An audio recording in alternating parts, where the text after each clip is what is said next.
The knee strike came fast and accurate, hitting Keisha Johnson right in the stomach as she organized her books in the locker. The impact made her double over, but something strange happened. Instead of falling to the floor, moaning as Madison Parker expected, the 17-year-old just took a deep breath and slowly straightened up. "Oops," Madison laughed loudly, tossing her blonde hair back as her friends filmed everything. "Sorry. I didn't see you there in my hallway." The sarcastic tone echoed through Riverside High, where she had reigned as the undisputed queen for 3 years. Kesha calmly brushed the dust off her t-shirt and looked directly into the aggressor's blue eyes. There were no tears, no tremor in her voice. "No problem," she replied with a serenity that made Madison frown, confused. "You're new here, right?" Madison moved closer, using her 5'9" in height to intimidate. "Then let me explain how things work. This side of the hallway is mine. Those water fountains over there, mine too. And if you want to survive at this school, you better learn your place fast." What Madison didn't know was that Kesha had moved from Detroit after her mother got a promotion at the local pharmaceutical company. 3 years of intensive training at the most violent gym in town, where girls like Madison wouldn't last 5 minutes, had shaped not only her muscles but her mindset. "I understand perfectly," Kesha replied, closing the locker with a controlled movement that did not go unnoticed by some more attentive observers. Her hands moved with a precision that seemed almost professional. Ashley, Madison's best friend, laughed nervously. "Wow, she's kinda weird, isn't she? Who reacts like that after getting kneed during lunch?" Madison escalated the harassment. She accidentally knocked over Keisha's tray, spread malicious rumors through WhatsApp groups, and even threw gum in her hair during math class. With each provocation, Kesha reacted with the same disconcerting calm. She cleaned up Themis, removed the gum without complaining, and continued her studies as if nothing had happened. It was as if she was waiting for something. "Guys, this girl is crazy," Madison complained to her followers in the bathroom. "It's like she doesn't feel pain or something, kind of scary." What really bothered Madison was the way Kesha moved. There was something different about her posture. The way she walked down the hallways, always alert, always balanced, like a cat ready to pounce. During physical education class, when the teacher asked for volunteers to demonstrate basic self-defense, Kesha quietly stepped forward. Madison scoffed loudly. "Are you going to teach us how to get beat up without crying?" But when Kesha assumed the defensive stance, something changed in the air. Her feet automatically positioned themselves in perfect alignment. Her fists closed in a way that combat sports veterans would immediately recognize, and her eyes took on a laser-like focus that made the teacher pause impressed. "Interesting," murmured Professor Williams, who had boxed in college. "Where did you learn that stance?" "Just a few self-defense classes," Kesha replied modestly. But the discreet smile that crossed her face at that moment sent an inexplicable chill down Madison's spine. That afternoon, as Madison planned even worse humiliations for the next day, she had no idea that she had targeted someone who had won 3 consecutive national belts in a youth category, someone who'd knocked out opponents with more than 20 professional fights. While everyone mocked the weird girl who couldn't defend herself, Kesha just smiled inwardly. Her eyes revealed a serenity that only exists in those who have faced much worse storms, and learned that true strength does not need to be displayed. It just waits for the right moment to manifest itself. If this story of prejudice and underestimation touched you, don't forget to subscribe to the channel to find out how a simple school taunt would turn into the most expensive lesson Madison Parker would ever receive. Madison Parker wasn't used to being ignored. As the daughter of the owner of the largest car dealership in town, and the granddaughter of a former senator, she had learned from an early age that the world should revolve around her wishes. Kesha's strangely calm reaction to that knee to the stomach bothered her more than any aggressive response. "That girl is disrespecting me at my own school," Madison complained to her father over dinner that night. "Dad, can't you do something? Maybe talk to the administration about checking if she really has the paperwork to be here." Richard Parker didn't even look up from his tablet. "Madison, you're 17. Solve your own school problems without involving adults." Her father's response only increased her irritation. The next day, Madison decided she needed to escalate things. During recess, she and her friends surrounded Kesha near the water fountains. "Look, girls," Madison announced loudly enough for half the playground to hear. The new girl decided to wear some very interesting clothes today. The tone of disdain was unmistakable. Kesha was wearing a plain shirt and jeans. Nothing different from what she wore every day. But Madison had learned that anything could become a source of humiliation if you knew how to present it.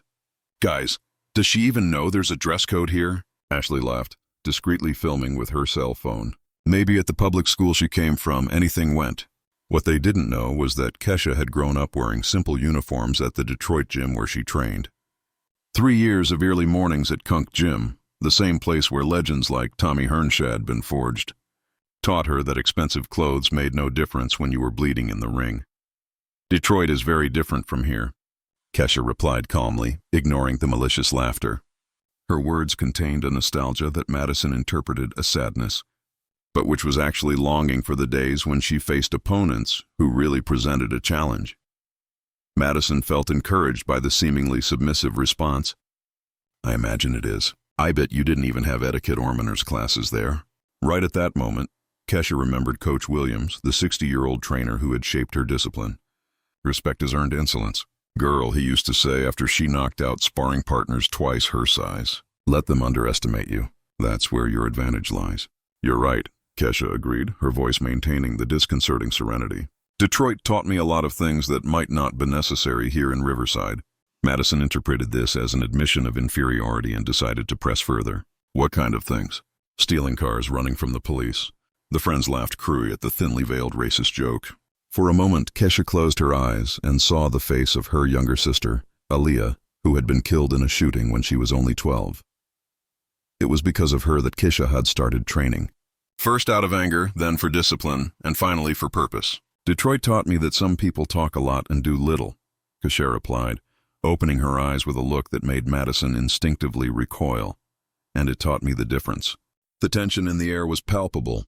Madison felt she was losing control of the situation, something that had never happened before at Riverside High.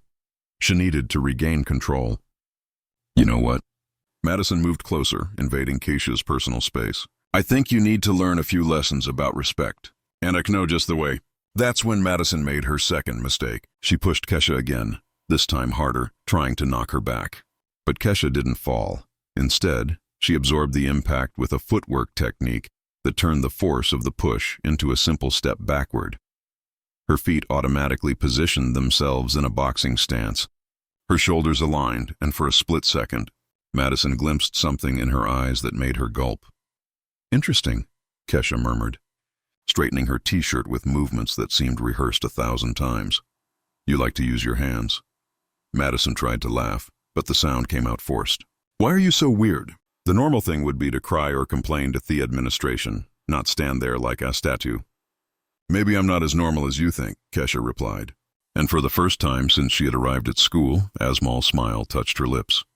That smile made Madison feel something she had never experienced before at school: uncertainty. There was something in Kesha's eyes that suggested storms weathered and overcome, battles fought in arenas where girls like Madison wouldn't last around. During gym class that afternoon, Madison watched with growing irritation as Kesha moved. Every gesture was controlled, every step calculated. When they played volleyball, Kesha's reflexes were too quick, her reactions too precise for someone normal.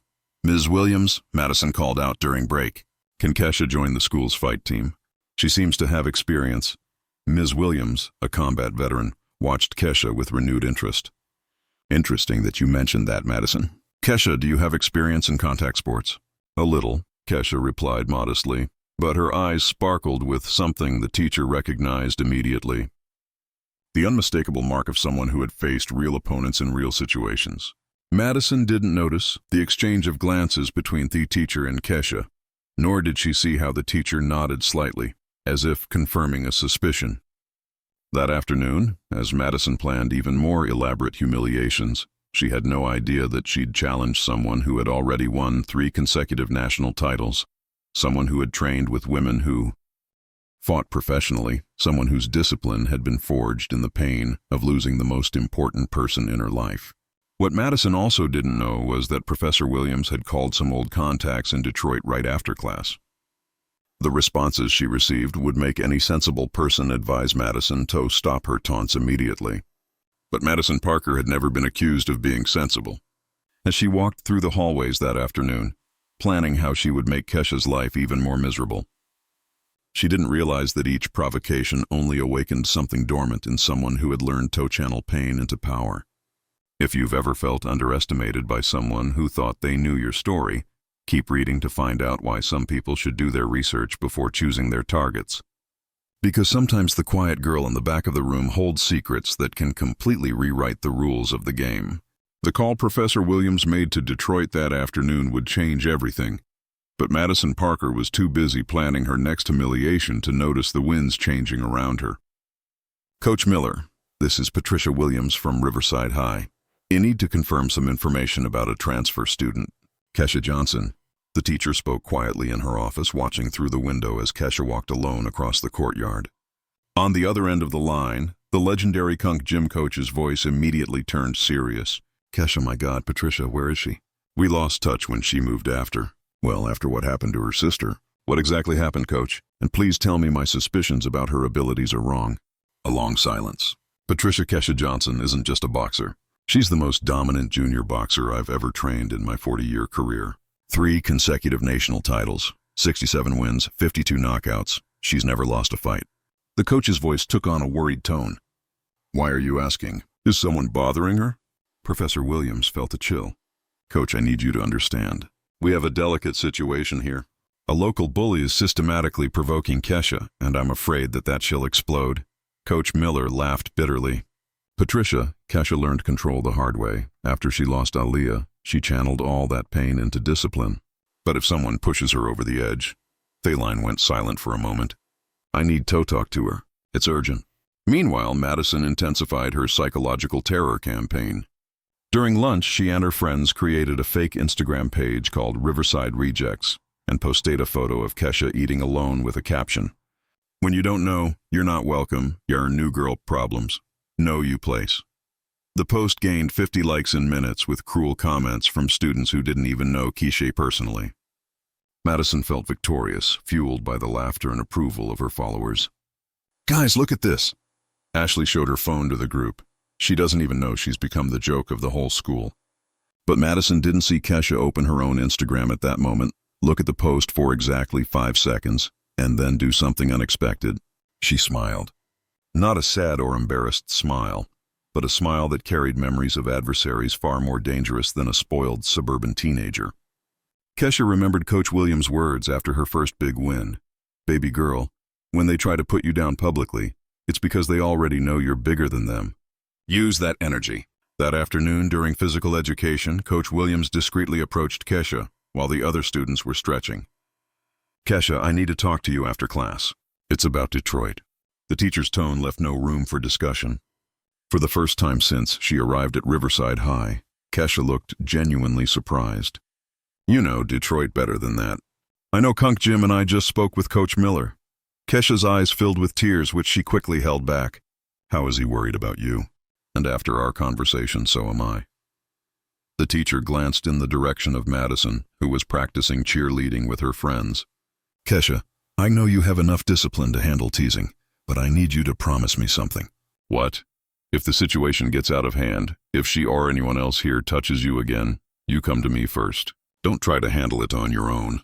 Kesha nodded, but something in her eyes suggested that it might already be too late for peaceful resolutions. That night, Madison organized what she called Operation Total Humiliation. She created a WhatsApp group with 30 influential students from the school, all dedicated to making Kesha's life unbearable. The messages were cruel and coordinated. Tomorrow no one sits near her at lunch. If she tries to talk to anyone, you ignore her completely. We need to show her where she belongs here. But Madison made a fatal mistake.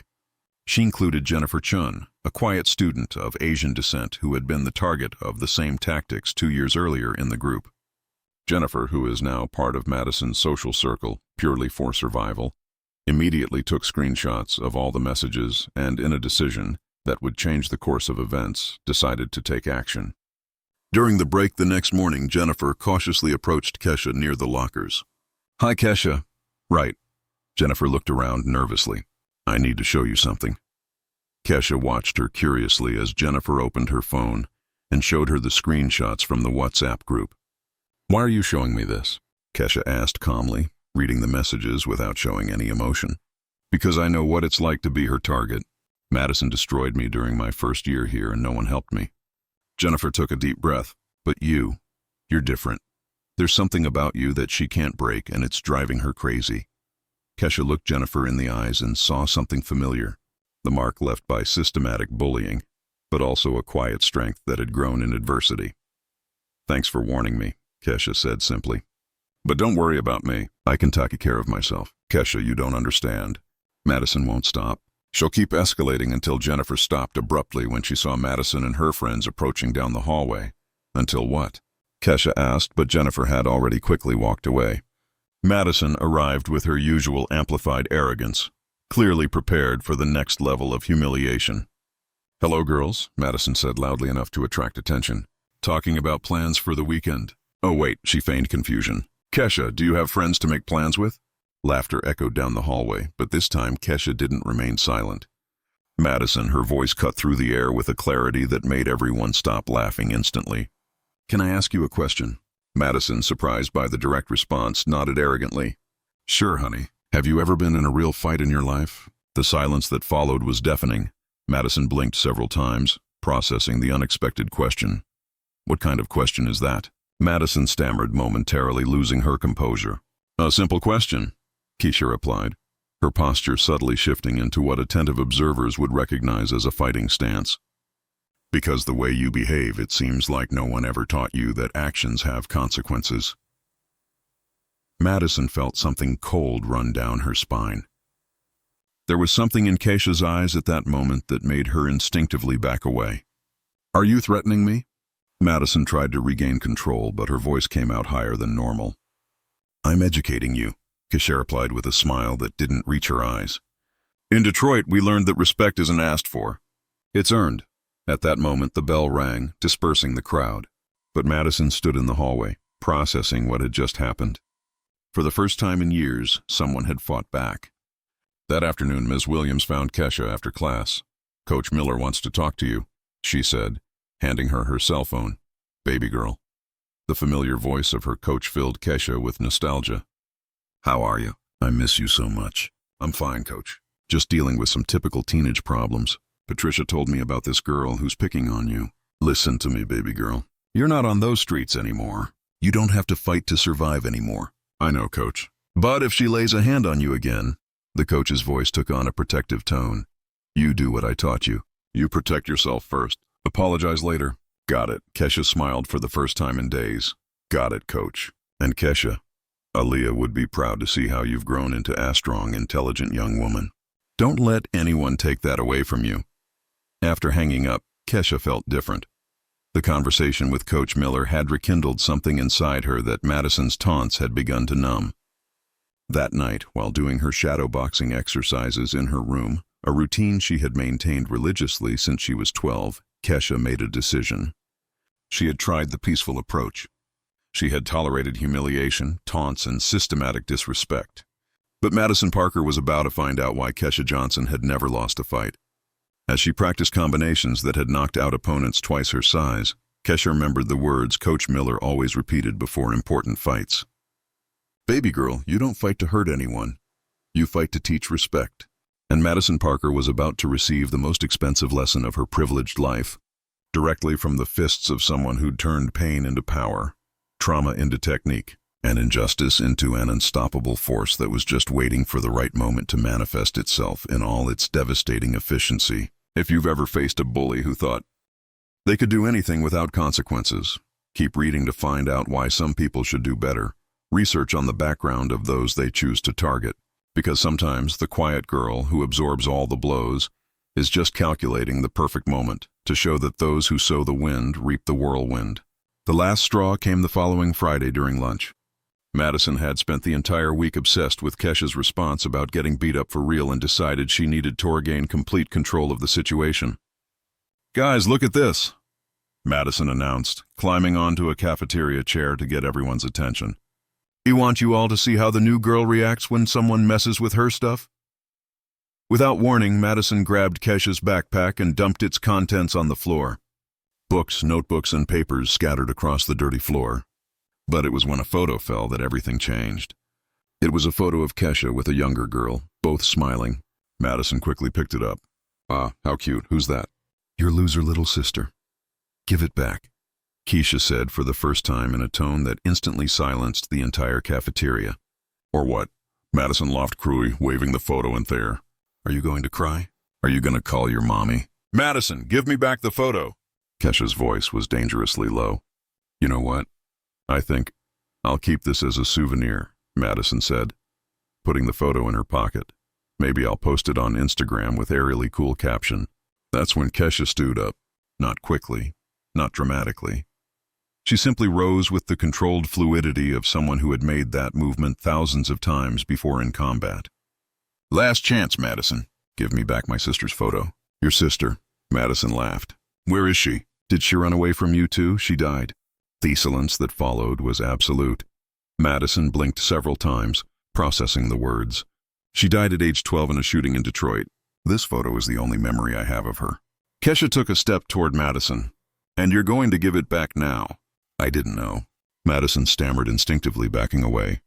Of course you didn't know. You never know anything about the people you decide to torment. Kesha continued to approach, and something in her movements caused several students to back away. But you're going to learn. Madison tried to keep up the bravado. You can't make me do anything. Your dad isn't here. Kesha interrupted. It's just you and me in this photo. That's when Madison made the fatal mistake.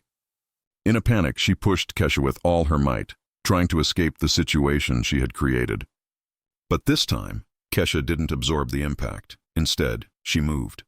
What happened in the next 3 seconds was a demonstration of years of training at the most brutal gym in Detroit.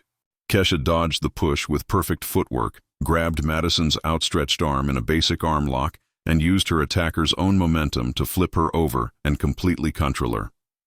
Madison found herself on the floor in seconds with Kesha controlling her arm in a position that made it clear who was in charge. The photo, Kesha said calmly. I can't get it, Madison gasped, completely confused about how she had ended up in that position. Then I'll get it.